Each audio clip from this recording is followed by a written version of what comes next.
Hey, what's up, John? Yeah, hey everybody. I'm looking here at the chats and stuff. John just came in and said you guys are there. On Wednesday, if I'm late, that means something has messed up in the system, okay? Because if I say I'm going to be here, I'm going to be here.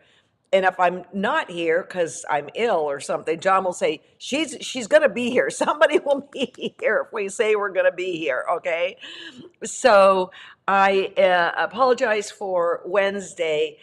People were saying, I can't get it here, I can't get it there. Yeah, nobody could because somebody forgot to set it up. Okay. Okay. As many of you know, TQS has a very small team of people, but the people that work here, excuse me, are working their tails off to bring you the best content possible. Period. Bang.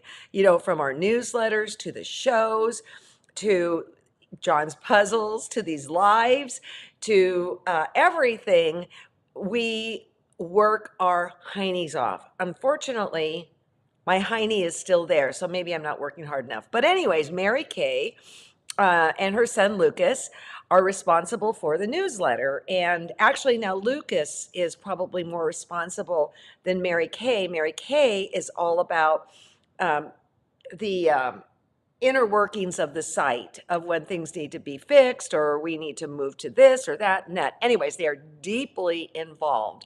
So, about a year ago, they got a dog and they couldn't decide what to name this dog. So after about a month, they went back to the name that was given to him at the pound or whatever, and the name is Larry. Okay, Larry. And Larry is about as cute as a dog can possibly be. But Larry is naughty, just a naughty, naughty puppy. Kind of in there with my cat ripping apart my cashmere cap. Okay. So I saw this on Mary Kay's Facebook today. Larry, bad boy.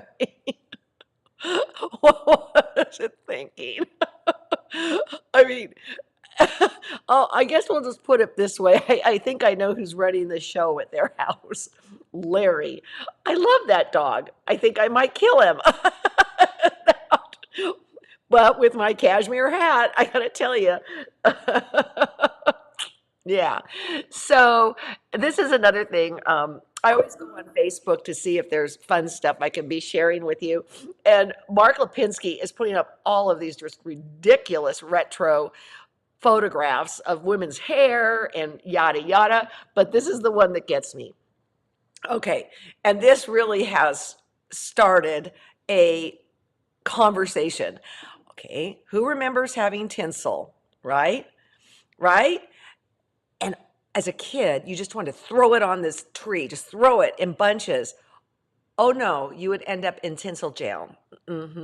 One strand at a time. Somewhere.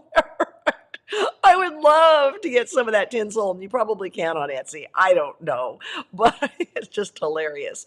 Listen, I got a few more things to share. And then today we're with Melissa Sobotka. I'm very, very excited about this interview that Lilo scored with her. Okay. So I also got, where are my notes here? I also got from Kristen this. She made this in a class from Julia McLeod, and the lion's share of it are men's ties, with the exception of the silk dupioni for the background of the flying geese. We will get to ours, people. We will get to ours. In the meantime, we're just going to do really chill stitching, all right? But as you collect your silks, you will want to consider throwing in silk dupionis. In fact, you might want to consider mixing in all different things. So then she sent me this close-up, and I want to get my notes here. She loves her added bling. So she added those little beads, and then the thread is Glamour by Wonderfil. So, whenever we can learn and share, I super duper appreciate it. Also, Mary, you sent me a picture of a quilt and I wanted to share it today because I think you had some interesting things going on with it, but the file was way too big. I've emailed you back. It needs to be 2 mg or less. I don't even know what that means, but I think you might have sent me a raw file. I couldn't even respond to the email. I had to start a whole new one, all right? So before we get started, one thing I treated myself for this last year was Sue Spargo had a dye packet of the month club, okay? Hand dyes and made from natural dyes. So like this one's marigold. Ah, you know, and I just like, oh, can I do this? Can I do this? I was like, yes, I can. This is logwood. I don't even know what that is. Look at that. It's beautiful. This is, what's this? Acacia.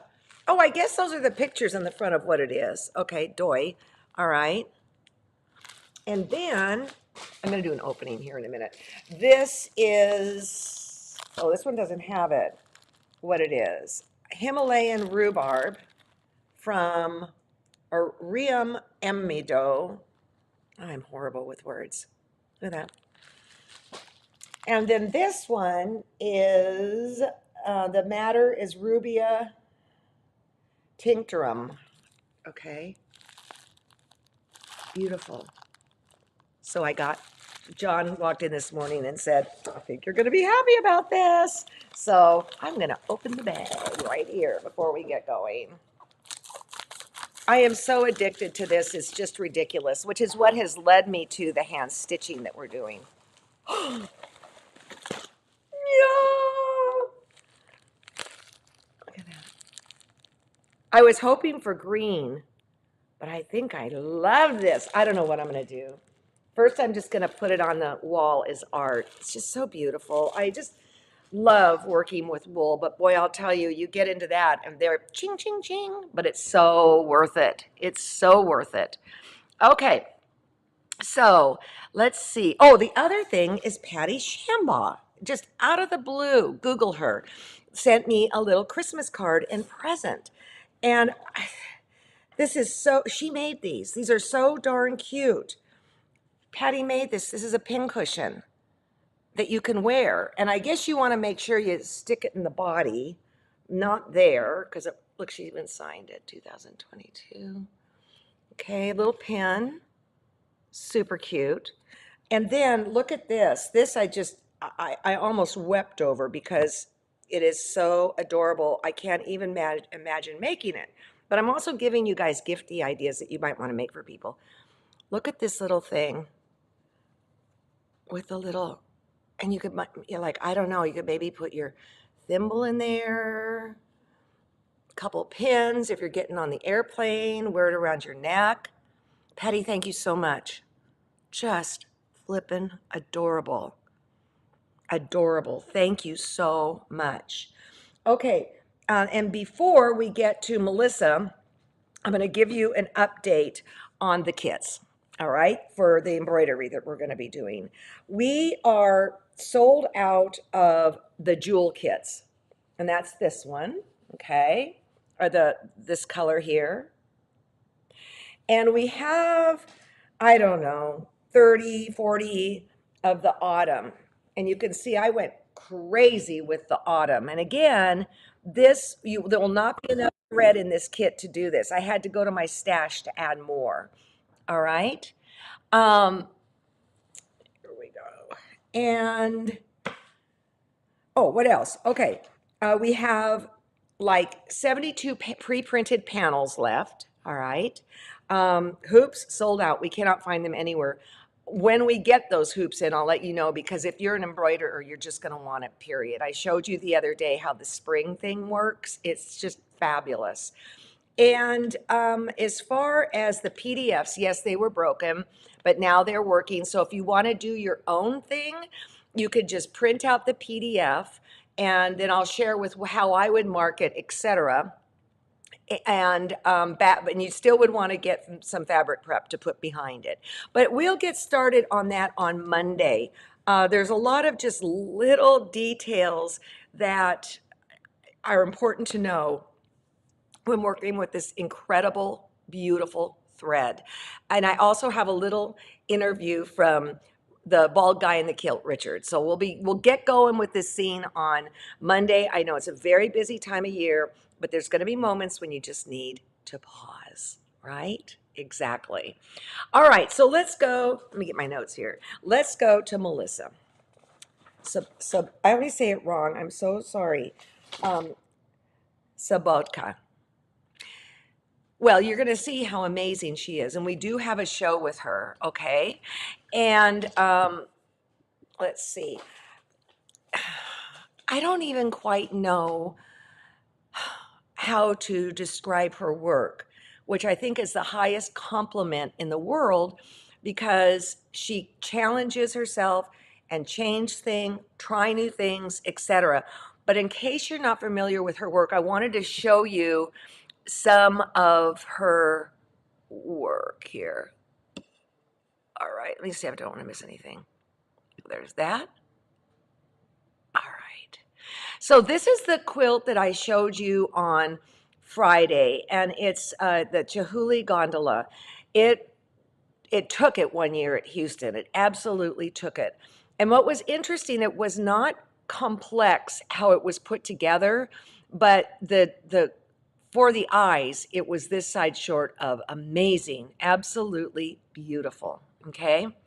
So then this one, I want you to get a feel for how incredible her work is. This is Rembrandt's Repast. And I mean, look at the shadowing. Honestly, I don't know if that's a painting. I don't know because she does say she paints. I mean, her work is staggering. Look at that. This is the Calm. If you've ever been to Italy, you'll see here how well it's all represented. And of course, this is Venice. Venice is pretty amazing. I've been there a couple times. Melissa, your work is just stunning. Okay, but now wait, whoa, where'd this thing come from? Okay, this piece, which I adore, completely opposite. It's called A Modern Pandemic. The way the color plays against the dark, et cetera, is just spectacular. So what we're seeing here is that she truly is a master, all right? Okay, this is called Gorgeous.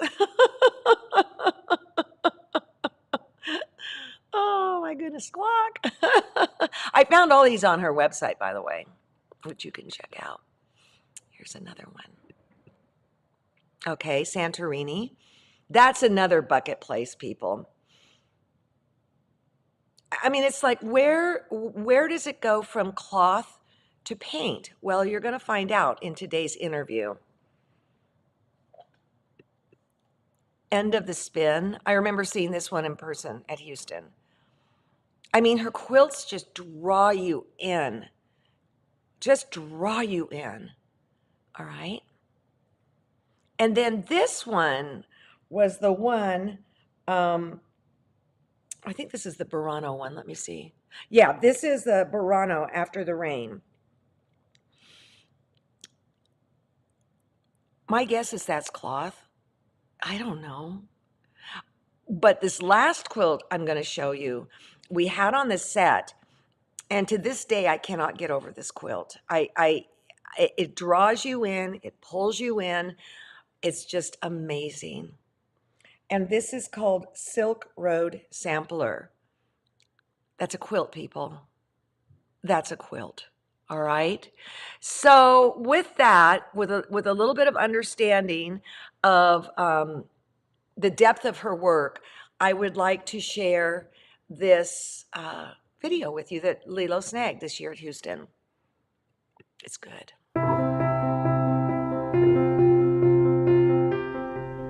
Hi, we are with Melissa Sobotka, and what a fabulous piece here. Thank So you. there's a lot of information here that we're going to get to, but we first need to figure out, well, who is she?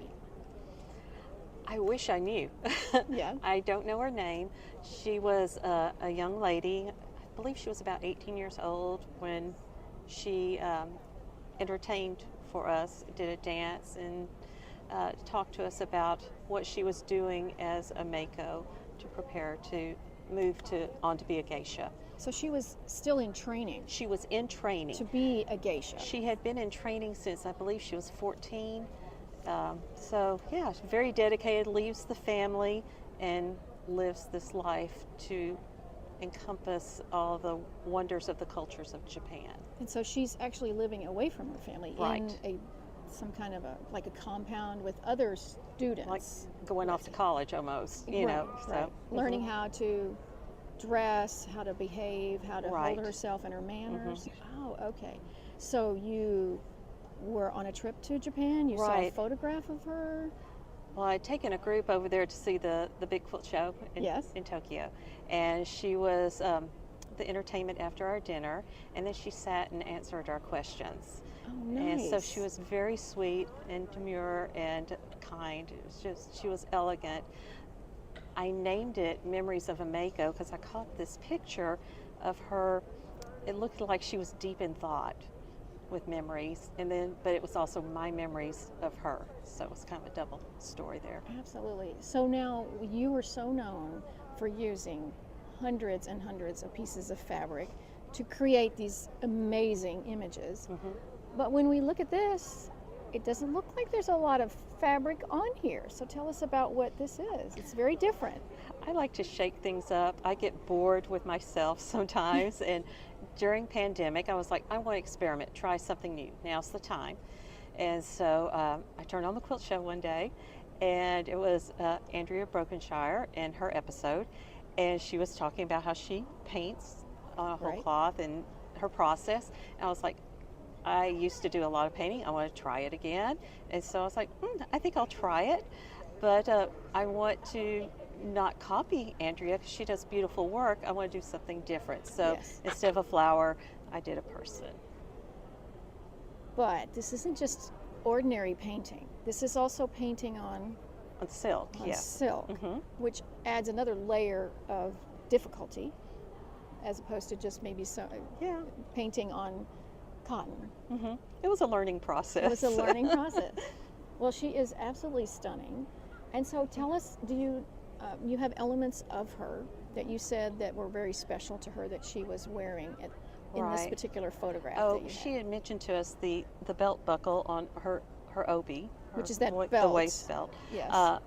Was given to her that evening to wear, just for the evening, by her big sister or the woman who was guiding her Yes. in her training. So she was very proud of that. Well, that is just absolutely lovely. And so once you then painted, you're also known for all your stitch work. So tell us about the stitching. Well, I didn't know what to do, and I wanted to also put in there a little bit of Japanese traditional patterns that you might find. So when I do a quilt, I like for you to see it here and closer and closer. And so when you get up really close, you go, oh, that's what it is. So that stitching's a different element. Yes. But I use silk thread because when you spend all that time painting, you don't want all your thread to cover up the work you've done. So it's very delicate. And what is the weight of this? 100. The 100 weight? Yeah. Okay. And did you use that in the top and the bottom? Yes. Okay. And did you match it color-wise to the area, or did you use something pretty that's much. more Pretty much. neutral? Although even on her face, I kept on changing colors based on, I didn't use the same thread over her whole face, depending on the area I was working on. Yes. And that was something else that was a big challenge to me because a lot of quilters, when they're doing humans, they'll do contours or lines on the face and hands. And for me, I feel funny when I'm quilting a face, for one thing, putting needles in a face, but also it creates lines like wrinkles, and we all have lots of wrinkles we don't want anyway. Yeah. So instead, on her, since she was young and so delicate, I didn't want to add wrinkles, so I did scribbling and just little Like tiny micro stippling little type of tiny things? so there's Yeah. you can't really see, but then her face still shone through without wrinkles. Well, she is absolutely gorgeous. And then I heard there's a treat on the back. Oh yeah, Can that's you kind show of us the treat? It's just kind of whimsical. It's And so this is not pieced, no, This it's is just some fabric I found yardage? online. because you said you could never put together a hexie quilt. Yeah, I've never made a traditional quilt. I wouldn't know how to start with a hexie, so. So it's very, very juxtaposition. Right. Very traditional on one side and very contemporary art quilt Right. on the other. Well, it is absolutely stunning. So Thank you. congratulations. It's lovely. Thank you. And thanks for giving us a chat. This Oh, is you wonderful. bet. Anytime.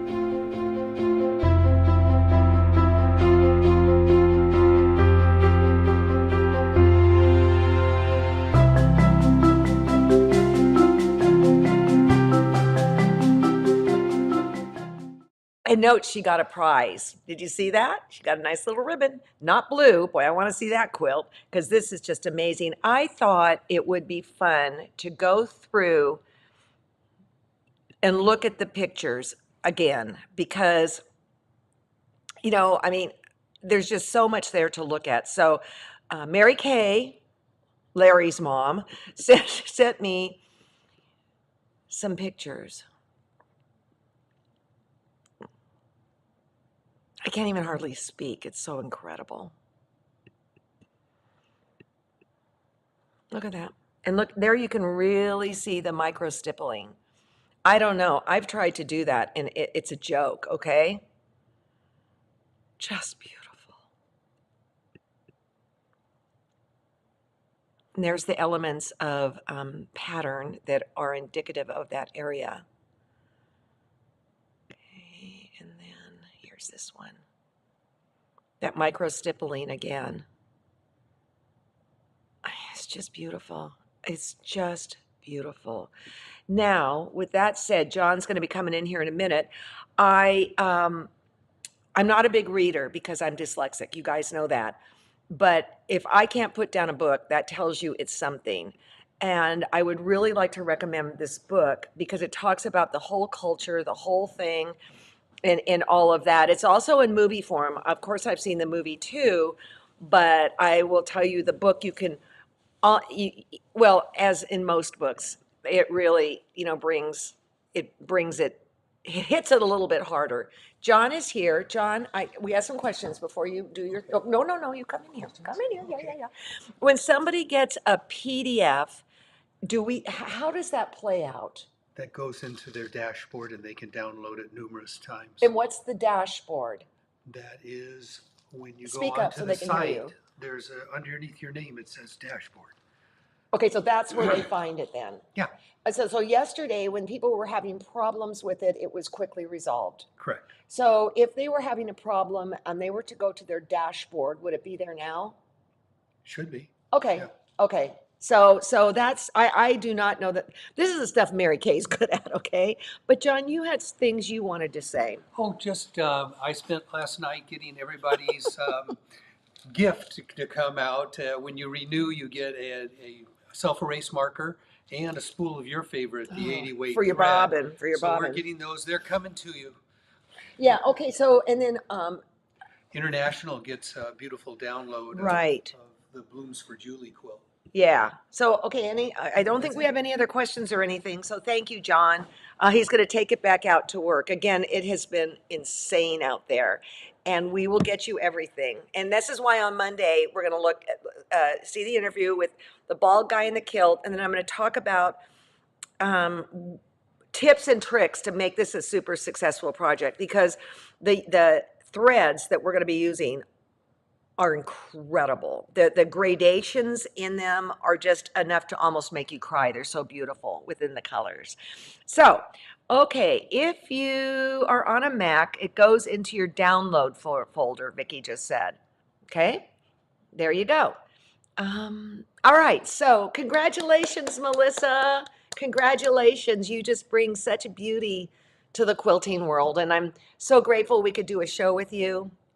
I'm so grateful that we know each other, and that was really a neato interview that Lilo pulled off there, right? Because it kind of, the story. You know, all quilts have a story. Even if it's not evident, every single quilt has a story, and it really is kind of important to document it. Wouldn't you agree?